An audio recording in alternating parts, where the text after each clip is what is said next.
नाजरीन, Donald Trump ने मुसलमान मुल्कों को वार्निंग दी है और उन्होंने कहा जी अब्राहम अकॉर्ड पे आप नहीं आएंगे तो फिर मुआहदा भी नहीं होगा। यानी इस तरह का इसका मतलब, सादा मतलब यह है कि आपको अब्राहम अकॉर्ड तस्लीम करना पड़ेगा। मैं ये क्योंकि हसास खबर है तो ये खबर मैं आपको पढ़ के सुना देता हूं एक एनबीसी न्यूज से। और खबर यह है, डोनाल्ड ट्रंप ने पीर के रोज ये कहा कि ईरान के साथ किसी भी मुआहदे में कई इजाफी ममालिक बशमूल सऊदी अरब और तुर्की को अब्राहम अकॉर्ड में शामिल होने की जरूरत होनी चाहिए। यानी वो ये कह रहे हैं कि अगर ये मुआहदा होगा तो इसके साथ ये वाला मुआहदा भी करें आप। और ये अमेरिकी सालसी वाले मुआहदे हैं, ये अमेरिका ने 2020 में डोनाल्ड ट्रंप ने शुरू करवाए थे। वो कहते हैं जी वो भी करो साथ में। एक सोशल मीडिया पोस्ट में डोनाल्ड ट्रंप ने कहा कि मुज़ाकरात अच्छी तरह आगे बढ़ रहे हैं, लेकिन किसी भी मुमकिन मुआहदे को 2020 में पहले से दस्तखत शुदा मुआहदों में बढ़ती हुई शिरकत से मशरूत किया है। कि जो अब्राहम अकॉर्ड का मुआहदा है उसमें कुछ लोगों ने पहले से दस्तखत किए हुए हैं, उसमें मजीद लोग शिरकत करें तो फिर हम ईरान के साथ एक मुआहदा कर लेते हैं। यानी अब वो इसराइल को तस्लीम करने के मामले के ऊपर शर्त लगा रहा है डोनाल्ड ट्रंप के हम ईरान के साथ मुआहदा कर लेते हैं, अमन आ जाएगा, लेकिन आप इसराइल को तस्लीम करें। दबाव ज्यादा किन मुल्कों के ऊपर डाल रहा है? उन्होंने सऊदी अरब और कतर की तरफ इशारा किया कि वो ममालिक हैं जिन्हें फौरन दस्तखत करने चाहिए। यानी सऊदी अरब और कतर से तो बड़ा सख्त डिमांड डोनाल्ड ट्रंप ने किया कि आप फौरन अब्राहम अकॉर्ड के ऊपर दस्तखत करें। इसके बाद पाकिस्तान, तुर्की, मिस्र और उर्दन, बहरीन और मुत्तहिदा अरब अमारात के उन्होंने नाम लिए, जबकि इनमें से मिस्र, उर्दन, बहरीन और यूएई ये पहले ही जो तस्लीम करते हैं, हम सब जानते हैं कि वो पहले से ही 2020 में इस मुआहदे में शामिल हो चुके हैं। बल्कि इसके अंदर कुछ और ममालिक भी शामिल हो गए थे, जिनमें सूडान भी है, जिसके अंदर कजाकिस्तान भी है, जिसके अंदर एक मुल्क जो है वो मराकश भी है। तो ये कुछ ममालिक पहले शामिल हो गए थे। तो डोनाल्ड ट्रंप ने अब ये कहना शुरू कर दिया। सऊदी अरब का तो मुझे बहुत मुश्किल लगता है, पाकिस्तान का भी मुश्किल लगता है। पाकिस्तान का इन्हिसार इस बात पे है कि अगर सऊदी अरब अब्राहम अकॉर्ड का हिस्सा बन जाता है तो फिर पाकिस्तानी हुक्मरान जो है और एस्टेब्लिशमेंट इस डिबेट को छेड़ेगी कि जनाब क्योंकि सऊदी अरब ने कर लिया तो जब अरबों को एतराज नहीं है तो हमें क्या एतराज है, हम तो अपने भाइयों के साथ खड़े हैं। तो ये फलस्तीन की बेहतरी के लिए, एक नए मुस्तकबिल की तलाश के लिए और फलस्तीनी रियासत के क्याम के लिए हम इसका हिस्सा बन रहे हैं। लेकिन देखें, जब आज से 6 साल पहले बाकी ममालिक ने इस पर दस्तखत किए तब उन्होंने भी यही कहा था कि फलस्तीनी रियासत का क्याम अमल में आएगा। लेकिन उसके बाद फलस्तीनियों का इतना बड़ा कत्लेआम हुआ कि लगभग 1 लाख फलस्तीनी शहीद कर दिए गए।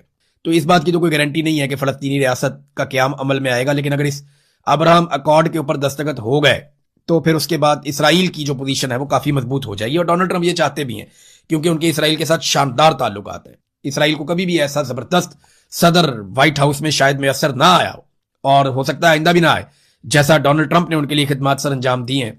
और डोनाल्ड ट्रंप ये चाहते हैं कि इसराइल ज्यादा मजबूत हो, ज्यादा महफूज हो और उसको ज्यादा लोग तस्लीम करें। पाकिस्तान के मीडिया के जरिए से, पाकिस्तान की पॉलिटिकल एंटिटीज के जरिए से ये साबित करने की कोशिश की जा रही है कि कुछ भी पाकिस्तान में तब्दील नहीं हुआ। जो कुछ पाकिस्तान में 2024 के इंतखाबात में हुआ ये हमेशा से होता है।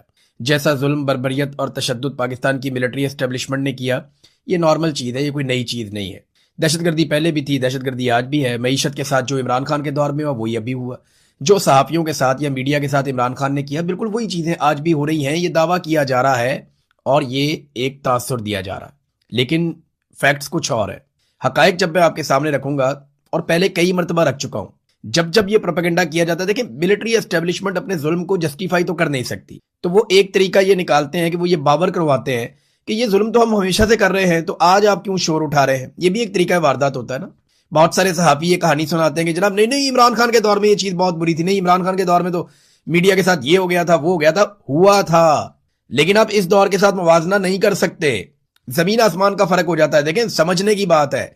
इमरान खान के दौर में मीडिया के साथ बहुत कुछ बुरा हुआ जो नहीं होना चाहिए था, और वो काबिल मुजम्मत था, और जो कुछ भी हुआ उस पर उस वक्त मैंने भी आवाज उठाई, बाकी सारे मीडिया ने भी आवाज उठाई, हम लोगों ने तब भी एहतजाज किया था। लेकिन उस दौर का मुवाजना आप इस दौर के साथ तो कर ही नहीं सकते ना, मुमकिन ही नहीं है। मैं कुछ चीजें आपको बताता हूँ। देखें, कहते हैं इलेक्शन चोरी हुआ तो पहले भी हुआ था, सहाफियों पर सख्ती आई तो पहले भी आई थी, मईशत तबाह हुई तो इमरान खान ने भी की थी। अब ये कहते हैं इस तरह से, लेकिन फैक्ट्स आप देखेंगे जो कुछ 2024 के इंतखाबात में हुआ, ऐसे तारीख में पहले कभी नहीं हुआ। इंतखाबी निशान छीन लिया गया, पहले नहीं हुआ। उम्मीदवार अगवा कर लिए गए, पहले नहीं हुआ। कागजात नामजदगी जमा करवाने जा रहे हैं, रस्ते में कागजात ही छीन लेते हैं, ऐसा हमने पहली दफा देखा। जलसे और जुलूसों पर एक पॉलिटिकल पार्टी जो इलेक्शन में है उस पर मुकम्मल तौर पर पाबंदी लग गई, ये भी हमने पहली दफा देखा। एक पॉलिटिकल पार्टी का झंडा आपको कहीं नजर नहीं आया, पोस्टर और बैनर कहीं नजर नहीं आया, ये भी हमने पहली दफा देखा। वोट मांगने तक पे पाबंदी लगा दी गई, ये भी हमने पहली दफा देखा। 6 माह से एक लीडर मुकम्मल तौर पे गायब था, ना उसकी तस्वीर, ना उसकी ऑडियो, ना उसकी वीडियो। अगवा बराए बयान तवातर के साथ हो रहे थे, जबरी तौर पे लापता किया जाता था उम्मीदवारों को, वो वापस आते थे, कहते थे जी हम पीटीआई से और इमरान खान से हमारा कोई ताल्लुक नहीं है। ये इससे पहले हमने नहीं देखा था। फिर वफादारियां जानबूझकर छुड़वाई गई दबाव डालकर लोगों पर, चादर और चार दीवारी का तकद्दुस जिस तरह पामाल किया गया इन इंतखाबात से पहले हमने नहीं देखा। हजारों कारकुनों को जेलों में भरकर एक पॉलिटिकल पार्टी को इलेक्शन में उतारा गया, ये भी नहीं देखा। इंटरनेट और मोबाइल फोन बंदिश, यानी ये सारा कुछ भी किया गया। और जब इससे भी कुछ नहीं बना तो रिजल्ट ही तब्दील कर दिया गया। फॉर्म 45 के मुताबिक फॉर्म 47 जारी ही नहीं किए गए। देखिए ये सारी चीजें, कोई एक चीज किसी इलेक्शन में हो गई, कोई दूसरी चीज किसी इलेक्शन में हो गई, कोई एक आधी चीज थोड़े बहुत पैमाने पे एक इलेक्शन में हो गई, ये सारे हथकंडे मिलाकर एक इलेक्शन में इस्तेमाल किए गए। तो ये तो पाकिस्तान की तारीख में पहले कभी नहीं हुआ। 2018 में आरटीएस बैठने का शिकवा पीएमएलएन करती है, लेकिन आज आपके सामने एक बड़ा इंटरेस्टिंग फैक्ट मैं रखता हूं। जरा आप रिजल्ट निकालें और उस टाइम की लाइव कवरेज चेक करें। जब आरटीएस बिठाया गया तो उस वक्त पाकिस्तान तरीके इंसाफ आगे चल रही थी, लेकिन जब दोबारा आरटीएस बहाल हुआ और रिजल्ट आए तो पीएमएलएन आगे बढ़ गई थी और पीटीआई की सीटें कम हो गई थी। देखिए अगर तो आरटीएस 2018 में इमरान खान के हक में बिठाया जाता तो आरटीएस बैठने के बाद जब दोबारा रिजल्ट जारी हुए तो इमरान खान की सीटें पहले से ज्यादा होनी चाहिए थी। लेकिन दिलचस्प बात यह है कि जिस वक्त आरटीएस को बिठाया गया उस वक्त इमरान खान साहब की पार्टी ज्यादा आगे चल रही थी, और जब दोबारा नतायज जारी किए गए तो इमरान खान साहब की पार्टी कम आगे चल रही थी, यानी पीछे चली गई। ये तो 2018 की वारदात है। अब अगर आप ये देखेंगे 2024 में रिजल्ट बंद हुए, तो जब रिजल्ट बंद हुए तो पाकिस्तान तरीके इंसाफ 180 नशिस्तों पे जीत रही थी रात 12 बजे के आसपास, और पीएमएलएन जो है वो 17-18 सीटों तक महदूद थी। लेकिन जैसे ही दोबारा रिजल्ट जारी किए गए फॉर्म 47 के, तो पीएमएलएन सादा अक्सरियत में पहुंचा दी बाकी जमातों के साथ मिलाकर। यह भी पहली मर्तबा हुआ कि मखसूस नशिस्तें माले गनीमत की तरह छीन कर दूसरी पॉलिटिकल पार्टीज में बांट दी गई। तो 2024 के इंतखाबात का जो बंदा भी पिछले इंतखाबात के साथ मवाजना करता है वो ज्यादती करता है। हाँ, 2018, 2013, 2008, उससे पहले 2002, इन इंतखाबात का आप आपस में मवाजना कर सकते हैं, लेकिन 2024 के इंतखाबात के साथ आप बाकी इंतखाबात का मवाजना नहीं कर सकते। हाँ, ज्यादती हमेशा एस्टेब्लिशमेंट करती है, लेकिन एक लिमिट तक करती है। लेकिन इस मरतबा उन्होंने अपने सारे हथियार इकट्ठे करके एक साथ चलाए और उनकी शिद्दत में भी इजाफा किया। सहाफियों पर जुल्म, एक आ जाता जी इमरान खान के दौर में भी हो रहा था, अब भी हो रहा है, कौन सी वो नई चीज हो रही है? नहीं जी, ऐसे नहीं है। इमरान खान के दौर में सहाफियों के साथ जो हुआ वो बहुत बुरा हुआ। मैं आज भी कहता हूं और मैं उस वक्त भी कहता था, लेकिन उसका मवाजना आप नवाज शरीफ के पिछले दौर से कर सकते हैं। 2022 के बाद तो कहानी बदल गई ना। मामला यह है कि इमरान खान के दौर में सहाफियों के साथ जो बुरा हुआ वो तवातुर से पहले भी होता चला आ रहा था। नवाज शरीफ के दौर में, पीपल्स पार्टी के दौर में, या उससे पहले कुछ हद तक मुशर्रफ के दौर में, और उससे पहले वाले दौर में भी। तो आप मुवाजना वहां कर सकते हैं। रजीम चेंज ऑपरेशन के बाद जो सहाफियों के साथ हुआ उससे नहीं कर सकते। देखे ना, मुतीउल्लाह जान साहब जबरी तौर पे लापता होते हैं, हम सब शोर मचाते हैं, उसकी मजम्मत करते हैं, रोला डालते हैं, और 5 घंटे के अंदर इमरान खान साहब उसका नोटिस लेते हैं, बहुत सख्ती करते हैं। पाकिस्तान की आईएसआई को मुतीउल्लाह जान साहब को छोड़ना पड़ जाता है, वो मंजरे आम पे आ जाते हैं। जबकि मुझे जबरी तौर पे लापता किया जाता है और सारे शोर मचाते हैं, सब बोलते हैं। 5 महीने तक मुझे एक अजाब के अंदर मुसल्लत करके रखा जाता है कि हमारी बात मानो नहीं तो हम नहीं छोड़ेंगे। कितना फर्क है, कहां 5 घंटे और कहां 5 महीने।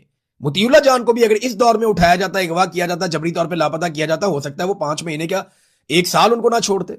तो ये जो जुल्म और ज्यादती की दास्तानें अब लिखी गई हैं, ये माजी में नहीं थी। अरशद शरीफ की शहादत वाला जो मामला इतना बड़ा, ये पहले नहीं हुआ कभी।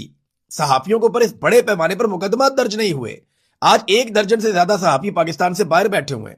शाहिद असलम पाकिस्तान से बाहर है, मुहीत पीरजादा पाकिस्तान से बाहर है, साबिर शाकिर साहब पाकिस्तान से बाहर है, वजाहत सईद खान साहब पाकिस्तान से बाहर है, जुबैर अली खान साहब पाकिस्तान से बाहर है, अहमद दुरानी साहब तो चलो पहले से ही पाकिस्तान से बाहर हैं, वो तो पिछले दौर में ही चले गए थे। और भी सहाफी हैं जो पाकिस्तान छोड़ छोड़कर चले गए हैं। ये जो इंसानी हकूक की पामालियां हो रही है, इनका भी कहा जाता है जी इमरान खान के दौर, ओ भाई हर दौर में इंसानी हकूक की पामालियां हुई हैं। इस दौर में नए रिकॉर्ड बने हैं, ये मानो। ये जो है ना एक जैसा करके ना तो ये तासुर देते हैं कि जनाब ये कोई नई चीज नहीं हो रही। क्यों नहीं हो रही नई चीज? जो मारक बलोच के साथ अब हो रहा है, देखिए खवातीन के साथ तो नहीं होता था ना, कम से कम। हाँ, ये पहले जुल्म होता था, जबर होता था, अली वजीर के साथ हुआ, बहुत सारे और लोगों के साथ हुआ, लेकिन ये मामला मर्दों तक महदूद रहते थे। लेकिन अब तो खवातीन को जैसे टारगेट किया गया, जिस तरीके से खवातीन को जेलों में भर दिया गया, वजीर आजम साबिक है उसकी एहलिया को उठा के जेल के अंदर डाल दिया, इद्दत जैसा घटिया केस बना दिया। यास्मीन राशिद हो गई, सनम जावेद हो गई, आलिया हमजा हो गई, फलक जावेद हो गई, भुट्टा साहिबा हो गई, उसके अलावा यहां पे तैयबा राजा साहिबा हो गई, और बेशुमार। अभी खास तौर पे मैं जिक्र करूंगा कि जो किया जा रहा है ईमान मजारी और उनके शौहर के साथ, हद नहीं है वैसे। वो हामला खातून और इंसानी हकूक के लिए आवाज उठाती, उसको उठा के भी जेल में भरा। ये जुल्म जो अब हो रहा है, मारंग बलोच उनके साथ और खवातीन भी गिरफ्तार है, ये इससे पहले नहीं हुआ। पहले होता था जुल्म, लेकिन उसका मुवाजना पिछले एतवार के साथ कर सकते थे। जबरी गुमशुदगियां जिस तरीके से अब हथियार बना ली गई हैं कि वुकला को भी, सहाफियों को भी, शायरों को भी, हर एक को जबरी तौर पर लापता कर देते हैं, ये तो माजी में नहीं होता था। तो मिलिट्री एस्टेब्लिशमेंट ने जो गेयर अब लगाया है वो इससे पहले कभी नहीं लगाया था। तो 2024 का आप उसके साथ मुवाजना कर नहीं सकते। अब नॉर्मलाइज करने के लिए ये कहते हैं जनाब मईशत तो इमरान खान के दौर में भी खराब थी, सारे आदादोशुमार आप उठा लें, खासतौर पर जो हुकूमत के अपने आदादोशुमार हैं उनको आप देखें तो गुर्बत और बेरोजगारी के रिकॉर्ड टूट गए हैं, महंगाई के रिकॉर्ड भी इसी दौरे हुकूमत में टूट गए हैं, कर्जे लेने की रफ्तार के रिकॉर्ड भी इस दौरे हुकूमत में टूट गए हैं, शायद आइंदा कोई और ना तोड़ पाए। कम तरीन सरमायाकारी का भी 50 साल रिकॉर्ड टूट गया है। ब्रेन ड्रेन पाकिस्तान में हो रहा है, लोग पाकिस्तान छोड़कर जा रहे हैं, यहां पे भी सारे रिकॉर्ड टूट गए हैं। हालांकि एयरपोर्टों में सख्त निगरानी है, फिर भी लोग पाकिस्तान छोड़ छोड़ के बाहर जा रहे हैं। पाकिस्तान से पैसा बाहर जा रहा है। वजीर दाखिला ने खुद बताया कि $100 अरब 3 साल के अंदर मनी लॉन्डर हो गए पाकिस्तान से। ये सब हम देख रहे हैं ना, बिजली की कीमतें हो या पेट्रोल की कीमतें हो, जितने का इमरान खान पेट्रोल बेचता था उतनी तो ये सिर्फ अब लेवी ले रहे हैं, और लेवी में इन्होंने इतना पैसा ले लिया जितना इनको आईएमएफ ने नहीं दिया। तब आईएमएफ की शरायत आती थी कि जनाब आपने हमारे टारगेट पूरे करने हैं। हमेशा होता था नवाज शरीफ के दौर में, इमरान खान के दौर में, उससे पहले पीपल्स पार्टी के दौर में, मुशर्रफ के दौर में आईएमएफ टारगेट्स अपने देता था, ये आपने पूरे करने हैं। उनकी कुछ शरायत आती थी, आपको पूरी करनी पड़ती थी।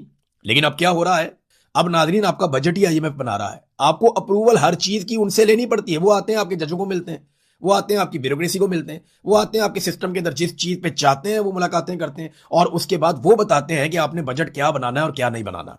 तो आईएमएफ का मॉडल तो तरक्की वाला है ही नहीं, वो तो मॉडल है लोगों को दबाने वाला, लोगों से टैक्स निकलवाने वाला, और वो फिर आप निकालेंगे क्योंकि वो बैंकिंग का एक पूरा सिस्टम है, वो मईशत को आपकी सपोर्ट नहीं कर सकता, वो आपको खुद करनी थी। दहशतगर्दी का, अच्छा एक और चीज, मल्टीनेशनल कंपनियां पाकिस्तान कितनी छोड़ के चलेगी? फॉरेन इन्वेस्टर्स जो कंपनियां थी वो तकरीबन 90 कंपनियां, कैसर बंगाली साहब ने अभी एक फैक्ट सामने रखा कि वो भी छोड़कर चले गए। बड़ी बड़ी मल्टीनेशनल कंपनियां जो पाकिस्तान के अंदर काम करती थी, आप बड़े फखर से बताते थे, वो पाकिस्तान छोड़कर चली गई। बहुत सारे लोग बेरोजगार हो गए। ये इस दौर में हुआ, इसका मुकाबला नहीं आप किसी के साथ कर सकते। इमरान खान के दौर में कोरोना भी आ गया, बदतरीन हालतें हो गई, लेकिन आप उसका मुवाजना करना चाहते हैं तो मुशर्रफ के दौर से कर लें। इकोनॉमी में पीपल्स पार्टी या पीएमएलएन का जो दौर था 2013 से 18, उससे कर लें। ये जो अब तबाही है ये कंपेरेबल ही नहीं है, इसका मुकाबला उसके साथ कर ही नहीं सकते। दहशतगर्दी की शिद्दत में जो इजाफा हुआ है, ये पाकिस्तान में एक रिकॉर्ड टूट गया। परवेज मुशर्रफ जिस लेवल पे दहशतगर्दी को छोड़कर गया था, और उसके बाद जो एक वेव आई थी चंद साल के लिए, ये पाकिस्तान वहां पहुंच गया वापस। जितने खौफनाक दहशतगर्दी के वाकयात हुए, अब तमाम आदादोशुमार उठाकर देख लें, और पाकिस्तान की इंटेलिजेंस एजेंसियों को जितना फेलियर हुआ